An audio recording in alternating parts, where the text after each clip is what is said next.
జీవగలిగిన తండ్రికి మరొకసారి వందనాలు తెలియజేస్తూ చేరువచ్చినటువంటి ఆత్మీయులైన మీ అందరికీ దేవుని శుభనామములు హృదయపూర్వకంగా వందనాలు. జీవగలిగినటువంటి తండ్రి అయిన దేవుడు పవిత్రమైనటువంటి శిలువలో మాట్లాడిన 7 మాటలలో 6వ మాటను మనము చూడడానికి దేవుడు కృప చూపిస్తూ ఉన్నారు. యోహాను సువార్త 19వ అధ్యాయము 30వ వచనం. యేసు ఆ చిరకను పుచ్చుకొని సమాప్తమైనదని చెప్పి తల వంచి ఆత్మను అప్పగించెను. ప్రియులారా, ఆయన సిలువలో మాట్లాడినటువంటి 6వ మాట సమాప్తమైనది. ఈ మాటను బట్టి చిన్న ప్రార్థన చేసుకుని వాక్యంలోనికి వెళదాం. మమ్మలను మిక్కిలిగా ప్రేమిస్తున్నటువంటి జీవం కలిగిన దేవ, ఈ అద్భుతమైనటువంటి అవకాశాన్ని బట్టి సమయాన్ని బట్టి స్తుతిస్తూ ఉన్నాం.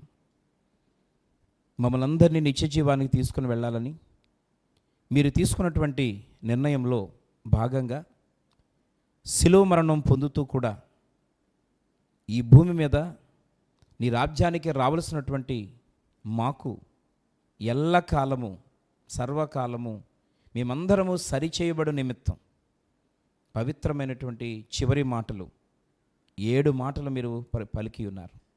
ఈ సమయంలో 6వ మాటను మేము ధ్యానిస్తూ ఉండగా నీ సన్నిధి ఉంచండి, కృప ఉంచండి. మేము అనుభవించినట్లుగా నీ సన్నిధి ఉంచమని యేసు నామములో ఈ ప్రార్థన అడుగుచున్నాము తండ్రి, ఆమెన్. ప్రియులారా, ఆయన మాట్లాడినటువంటి పవిత్రమైనటువంటి అద్భుతమైనటువంటి మాటలలో 6వ మాట సమాప్తమైనది. సమాప్తమైనది. సాధారణంగా అంటే ఈ సమాప్తమైనటువంటి మాట ఎప్పుడు వస్తుందని అంటే తృప్తి, చేసినటువంటి పనిని బట్టి, పొందినటువంటి ఫలితాన్ని బట్టి, అనుకున్నదంతా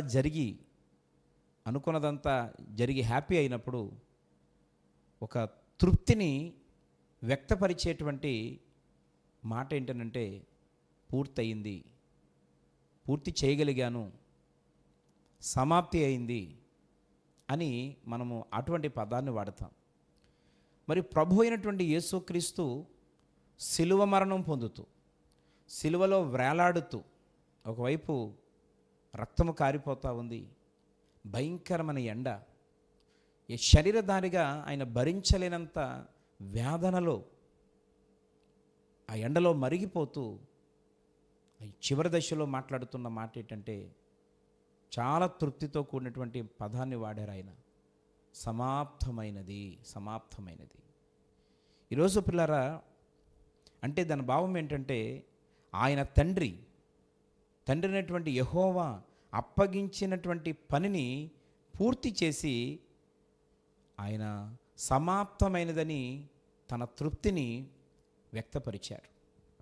ఈరోజు సిలువలో ఉన్న మాటలు ఆయన మాట్లాడారని జ్ఞాపకం చేసుకోవడానికి కాదు ప్రియులారా. యావత్తు ప్రపంచం దేవుని యొక్క 2వ రాకడ వచ్చే వరకు నేటికి సజీవంగా ఉన్న మనతోనూ, ఈరోజు రాబోయే తరాల వారందరితోనూ మాట్లాడుతున్నటువంటి సజీవమైన మాటలు 7 మాటలు. కనుక ఆనాడు తన తండ్రి అయినటువంటి దేవుడు అప్పగించిన పనిని పూర్తి చేసి సంతృప్తిని వ్యక్తపరిచారు. ఈ మాట వింటున్నట్టు మనందరికీ కూడా దేవుడు కొన్ని బాధ్యతలు అప్పగించాడు. మరి ఈరోజు మన పని ఏంటి? మనం కూడా ఏం చేయాల్సిన అవసరత ఉంది? ప్రభు అయిన తండ్రి తన తండ్రి అప్పగించినటువంటి పనిని పూర్తి చేశాడు. ఎంతకాలమైతే సేవ చేయాలని తండ్రి నిర్ణయించాడో భూమి మీద సేవ చేశాడు.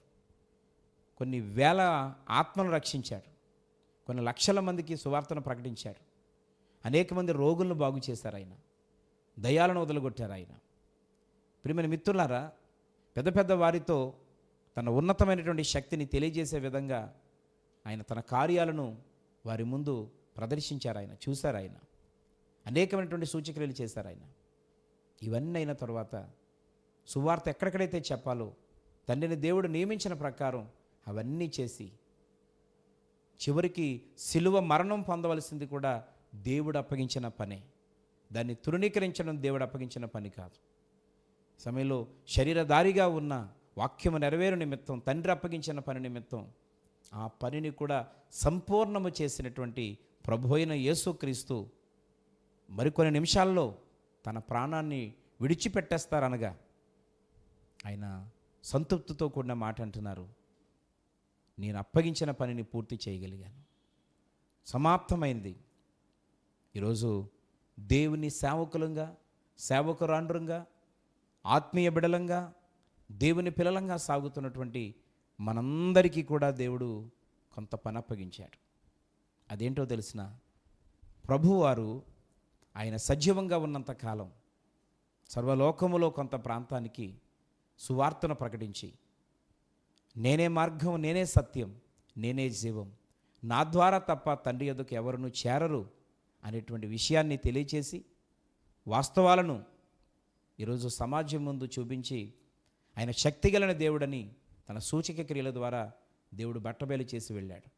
ఈరోజు ఆయన మార్గాన్ని అనుసరిస్తున్నటువంటి మనందరికీ కూడా ఆయన చేయగా మిగిలినటువంటి సేవ, ఆయన పరిచర్య చేయగా మిగిలినటువంటి పరిచర్య ఈరోజు తన బిడ్డలుగా, తన శిష్యులుగా ఉన్నటువంటి మనందరికీ దేవుడు అప్పగించాడు.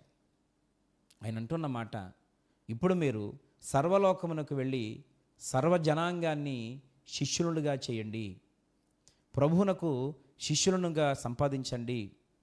నిజరక్షకుడైనటువంటి యేసయ్య మార్గములో అనేక మందిని నడిచేవారిగా మీ యొక్క శక్తిని, మీరు పొందినటువంటి అభిషేకాన్ని ఈరోజు ఉపయోగించండి అని దేవుడు మనందరికీ కొన్ని బాధ్యతలు అప్పగించాడు. మనకు కూడా పని అప్పగించాడు. ఈరోజు మనం ఆ పని చేస్తున్నామా అంటే, మరి ప్రియమైనటువంటి స్నేహితులారా, చాలాసార్లు ప్రభు అప్పగించిన పని అనగా కొన్ని ఆత్మలు రక్షించడం, మరి ప్రభు కొరకు ఆ దేవుని యొక్క సంఘాన్ని కట్టడం ఈరోజు చేయలేకపోతున్నాం. కానీ మనం చేస్తున్నటువంటి విషయం ఒకసారి చూస్తే, ఆ కీర్తన 53:2 ఈ విధంగా వ్రాయబడింది, వివేకము కలిగి దేవుని వెతుకువారు కలరేమో అని దేవుడు ఆకాశము నుంచి చూచి నరులను పరిశీలించెను. అయితే 3వ వారందరూ దారి తొలగి బొత్తిగా చెడి ఉన్నారు, ఒకడును తప్పకుండా అందరూ చెడి ఉన్నారు, మేలు చేయువారు లేరు, ఒక్కడైనను లేడు. ప్రియమైనటువంటి స్నేహితులారా, ఇక కీర్తనకారుడు ద్వారా దేవుడు తెలియజేస్తున్నటువంటి విషయం ఏంటంటే, ఇప్పటికీ దేవుని మనం బాధ పెడుతూనే ఉన్నాం, ఇప్పటికీ దేవుని యొక్క గాయాలు మనం రేపుతూనే ఉన్నాం. పిల్లరా, దేవుడైతే తన తండ్రి అప్పగించిన పనిని సంపూర్తి చేసి తన తండ్రి అని దేవునికి లెక్క చెప్పాడు.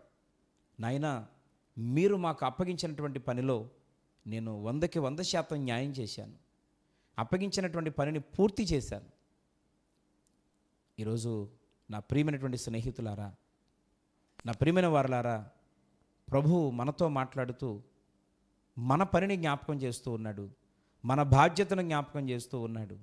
లోకరక్షకుడైనటువంటి నిజ క్రైస్తవ జీవితంలో ఈరోజు ఆత్మీయ ప్రయాణంలో సాగుతున్నటువంటి మనందరితో ప్రభు మాట్లాడుతూ అడుగుతున్న విషయం ఏంటంటే, నీకు అప్పగించినటువంటి పని నువ్వు ఎంతవరకు పూర్తి చేశావు? ఈరోజు మనం చేస్తున్నటువంటి భక్తిలో తృప్తి ఉందా? ప్రభువుని తెలుసుకొని చాలా సంవత్సరాలు అయిపోయింది, దేవుని వలన ఎన్నో కార్యాలు పొందుతూ ఉన్నాం, దేవుని కొరకు ఎన్నో చోట్ల నిలబడి ఏవేవో సాక్ష్యాలు చెప్తూ ఉన్నాం. కానీ దేవుని కొరకు కొన్ని ఆత్మలైనా నువ్వు రక్షించగలిగావా? అది ప్రభు యొక్క ఉద్దేశం, అది ప్రభు యొక్క ఆకలి, ప్రభు యొక్క దాహం. అది ఈరోజు ఆ పనిని మనం చేయగలిగితేనే ఈరోజు సంతృప్తిగా మనం ఒక మాట చెప్పగలుగుతాం, అవును నాయనా, నన్ను నువ్వు ఏర్పాటు చేసుకొని నశించిపోతున్న నన్ను రక్షించి, మరణమైపోతున్న నన్ను బ్రతికించి, ఈ భూమి మీద నన్ను సజీవుడిగా సజీవురాలుగా నిలబెట్టావు. నీ కొరకు ఇదిగో ఈ పని చేయగలిగాను, నీ కొరకు ఈ ఆత్మ రక్షించగలిగాను, నీ కొరకు ఈ ఘనమైనటువంటి పరిచర్య చేయగలిగాను అని ఈరోజు నువ్వు చేయగలిగితే, చేసుంటే ఈరోజు తృప్తితో కూడినటువంటి ఒక మాట ప్రభు దగ్గర మనం చెప్పగలుగుతాం.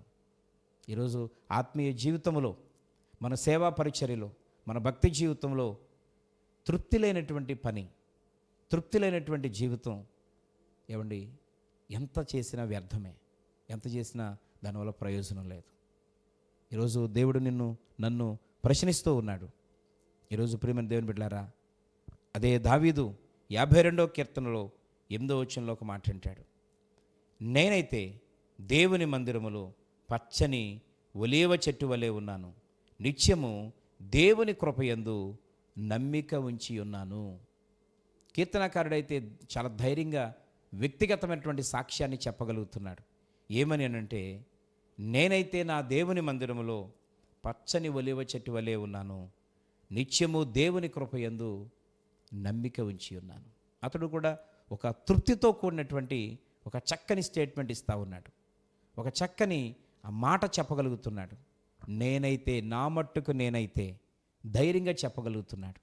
ఈరోజు ప్రియ స్నేహితులారా, ఈరోజు మనలో ఇలాంటి మంచి వాక్యముతో కూడినటువంటి తీర్మానం మనలో ఉందా? ఈరోజు అటువంటి చక్కని ఒడంబడికతో ప్రభు సన్నిధిలో మనం నడవగలుగుతున్నామా? మనమైతే ఇలాంటి తుత్తో కూడినటువంటి మాటను చెప్పగలుగుతున్నామా? ఒకసారి ఈరోజు మనం పరీక్ష చేసుకోవాల్సిన అవసరత ఉంది. ఎందుకు తెలిసిన, దేవుడు నిన్ను ఒక రోజున ఖచ్చితంగా లెక్క అడుగుతాడు. ఆ లెక్క అడగక ముందే ఈరోజు నీకు బాధ్యత అప్పగించినటువంటి దేవునికి నమ్మకముగా సమాధానము చెప్పాల్సిన అవసరత మనందరిపైన ఉంది. ఈరోజు దేవునికి నువ్వు రిపోర్ట్ ఇవ్వాల్సిన అవసరత ఉంది. ప్రియమైనటువంటి స్నేహితులారా, గమనించాలని కోరుతున్నాను. తండ్రి అనే దేవుడు బాధ్యతలను అప్పగించి యేసుక్రీస్తు ప్రభువారిని భూమి మీద పంపించాడు. ఆయన శిలువ మరణం పొందేటువంటి ఆఖరి క్షణాల్లో బాధ్యతలు అప్పగించినటువంటి దేవునికి తిరిగి సమాధానం చెప్తా ఉన్నాడు. నాయనా, నాకు నీవు ఏదైతే భూమి మీద అప్పగించావో ఆ పని నేను చేశాను అని. ప్రియటువంటి స్నేహితులారా, యోహాను సువార్తలో ఒక మాట మనకు కనబడుతుంది. 17వ అధ్యాయము 4వ వచనంలో, చేయుటకు నీవు నాకిచ్చిన పని నేను సంపూర్ణముగా నెరవేర్చి భూమి మీద నిన్ను మహిమపరిచితిని. అంటే తండ్రి అయినటువంటి దేవుడు కుమారుడుగా ఈ లోకానికి పంపబడినటువంటి యేసుక్రీస్తు ప్రభువారికి అప్పగించినటువంటి బాధ్యతలు ఏంటి అంటే, నశించిపోతున్న వారందరికీ కూడా రక్షణ సువార్తను ప్రకటించి వారు ఉన్నటువంటి భయంకరమైనటువంటి ఆ పాపములో నుండి, శాపములో నుండి వారిని బయటకు తీసుకొని రావాలనేటువంటిది యేసు ప్రభువారికి అప్పగించిన బాధ్యత.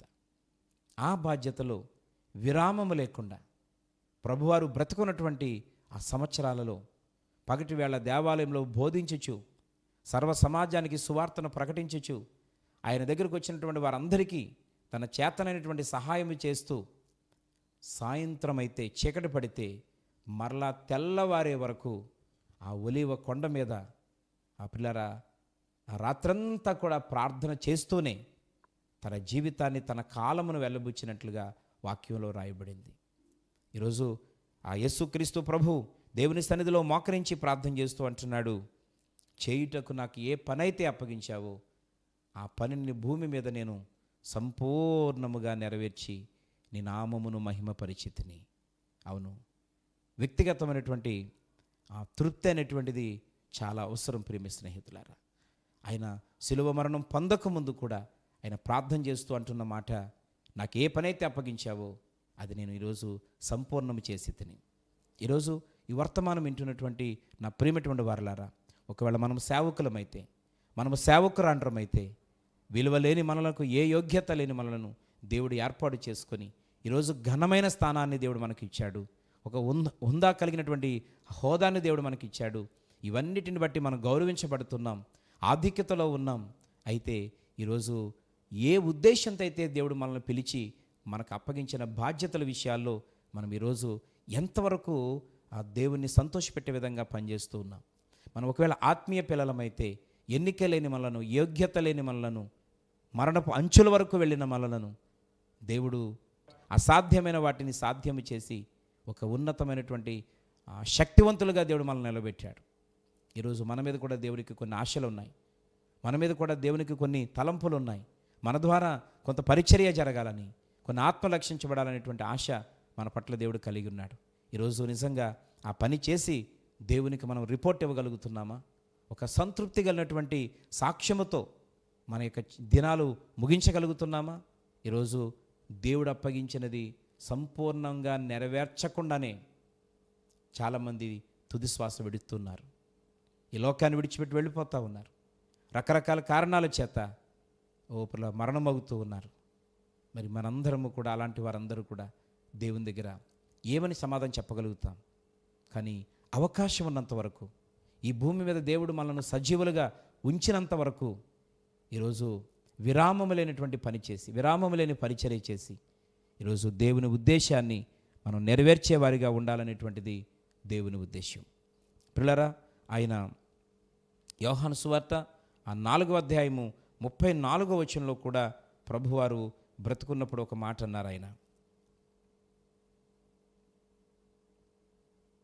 యేసు వారిని చూచి, నన్ను పంపిన వాని చిత్తము నెరవేర్చుటయు ఆయన పని తుదముట్టించుటయు నాకు ఆహారమై ఉన్నది. ఈరోజు ప్రియమైనటువంటి స్నేహితులారా, ఆయన తన శిష్యులైనటువంటి వారు వచ్చి ఆహారాన్ని తీసుకొచ్చి, ప్రభువా భోంచేయండి అని చెప్తే ఆయన అంటున్న మాట, నాకు ఈ ఆహారం వద్దు, నాకు ఆహారం వేరేగా ఉంది. అక్కడ ప్రియమైనటువంటి దేవుని బిడ్డలారా, నశించిపోతున్నటువంటి, నాశనమైపోతున్నటువంటి సమరయ స్త్రీని రక్షించడం అతని ఆహారమై ఉంది. అంటే యేసుప్రభు యొక్క భోజనం, యేసుప్రభు యొక్క నీళ్లు, యేసుప్రభు యొక్క శ్వాస, యేసుప్రభు యొక్క ఆశ ఏంటి అంటే ఏ ఒక్కరూ నశించిపోకూడదు. కానీ ఈరోజు వాక్యం వింటున్న మనం, మన కళ్ళారా అనేక మంది నాశనం అయిపోతూ ఉంటే, రక్షణ పొందకుండా మరణిస్తూ ఉంటే, ఈరోజు మన బంధువులైన వారు, మనకి స్నేహితులుగా ఉన్నవారు, మన ఇరుగువారు, పొరుగువారు, మన మిత్రులైన వారు ఎంతోమంది రక్షణ పొందకుండానే వారు మరణిస్తూ ఉంటే, చనిపోయాడని సింపుల్గా తీసుకుంటున్నాం. ఈరోజు అయ్యో, వారు నాకు స్నేహితుడిగా ఉండి, వారు నాకు రక్త సంబంధిగా ఉండి, వారు నాకు నెలవైన వారిగా ఉండి, ఈరోజు వారు రక్షణ పొందకుండా వారిని మరణించారే, అయ్యో వారు నరకంలోకి వెళ్ళిపోతారు అనేటువంటి బాధ ఈరోజు లేకుండా మనం బ్రతుకుతున్నాం. ప్రియ స్నేహితులారా, శిలువలో మాట్లాడినటువంటి మాటలు ఆషామాషవి కాదండి. నేటికి సజీవంగా ఉన్న మనం దేవుని రాజ్యం చేరే వరకు మనలో ఈ మాటలు ప్రభావితం చేయబడాలనేటువంటిదే తండ్రి అయిన దేవుని ఉద్దేశం. ఎందుకంటే ఎవరైనా బ్రతుకున్నప్పుడున్న మాటల కంటే మరణించే ముందు మాట్లాడే ప్రతి మాటకు చాలా విలువనిస్తారు, ఆ మాటను చాలా గౌరవిస్తారు. మరి లోకరక్షకుడైన ప్రభు అయిన యేసుక్రీస్తు వారు మనందరి కొరకు లోకానికి వచ్చారు, మనందరి కొరకు ఆయన చంపబడ్డారు, మనందరి కొరకు ఆయన జీవితాన్ని త్యాగం చేసుకున్నారు. అలాంటి జీవగల దేవుడు చివరిగా మాట్లాడినటువంటి మాటలకు, ప్రతి ఒక్క మాటకు మనం విలువ ఇవ్వాల్సిన వారమై ఉన్నాం. ఆ మాటలను నేటి దినం సజీవంగా ఉన్న మనం ఖచ్చితంగా మనం దాన్ని అమలులో పెట్టి తండ్రి అయిన దేవునికి లెక్క చెప్పాల్సిన అవసరత ఉంది అని ఈరోజు చాలా స్పష్టంగా దేవుడు తెలియజేస్తూ ఉన్నాడు. ప్రియమైనటువంటి స్నేహితులారా, 2వ కొరింథీ పత్రిక 5వ అధ్యాయము 15వ వచనంలో ఈ విధంగా రాయబడి ఉంది. జీవించు వారికి మీదట తన కొరకు కాక తన నిమిత్తము మృతి పొంది తిరిగి లేచిన వారి కొరకే జీవించుటకు ఆయన అందరి కొరకు ఆయన మృతి పొందిననియు నిశ్చయించుకొనుచున్నాము. జీవించు వారికి మీదట మరి వారి కొరకు కాక, ఎందుకంటే ప్రభువు తన కొరకే జీవిస్తే శిక్షను తృణీకరించేవాడు.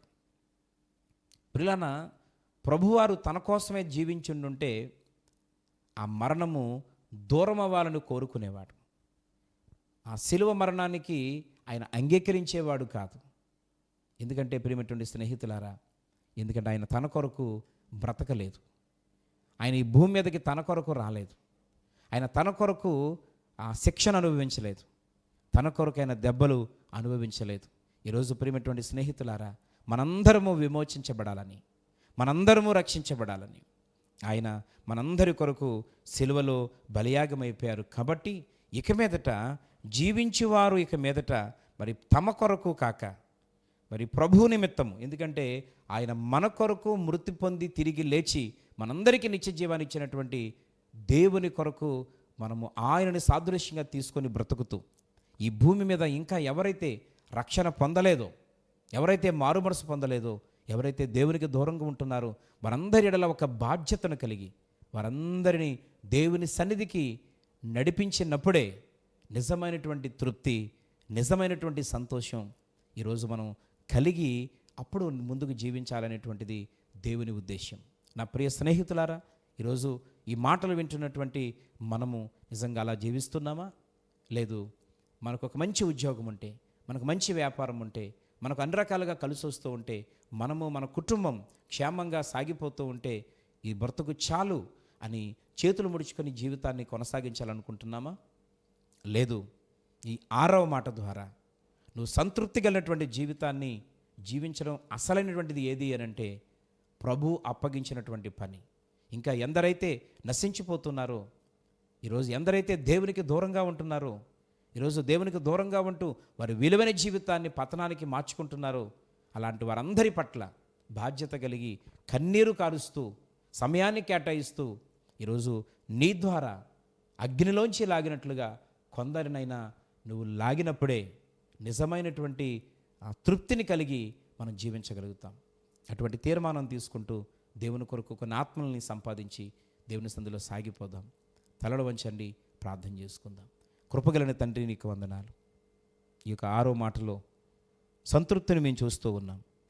అవును నాయనా, ఈ భూమి మీదకి మీరు వచ్చి ఈ లోక సంబంధమైన సంతోషాలను, ఆనందాన్ని, ఉన్నత స్థితిని అనుభవించి మీరు సంతృప్తితో కూడినటువంటి సమాప్తమైనదని చెప్పలేదు. కానీ ఈరోజు మాకు సువార్త అందించడం ద్వారా నశించిపోతున్న మా కొరకు రక్తాన్ని కాచి మీ జీవితాన్ని త్యాగం చేసుకోవడం ద్వారా మీరు తృప్తిని చెందినట్లుగా మేము ఈరోజు వాక్యంలో చూస్తున్నాం. ఈ 6వ మాటను బట్టి మేమందరము ప్రభావితం చేయబడ్డానికి ఈరోజు నశించిపోతున్న వారి కొరకు మేము కూడా భారాన్ని కలిగి సమయాన్ని కేటాయించి కన్నీరు గార్చి ప్రార్థించి అగ్నిలోంచి లాగినట్లుగా అనేక మందిని నడిపించేటువంటి యోధులుగా స్థిరపరచండి. అట్టి కృపచేత ఆవరించమని ప్రార్థన చేస్తున్నాం తండ్రి. వినుట మట్టుకు వినడం కాదు కానీ వాక్యమును ప్రభువా 100కి 100% మేము పాటిస్తూ ముందుకు కొనసాగేవారిగా ఉండట కృప చూపండి. ఈ మాటలో తండ్రి ఉన్నటువంటి ఆ యొక్క ఉన్నత సత్యాన్ని గ్రహించి నీ చిత్తానుసారంగా నడవాలని ఎందరైతే తీర్మానం తీసుకుంటూ ప్రార్థన చేసుకుంటున్నారు వారందరినీ మీరు అంగీకరించి మీ కృపలో నడిపించి మహిమ పొందుమని యేసు నామములో ఈ ప్రార్థన అడుగుచున్నాము తండ్రి.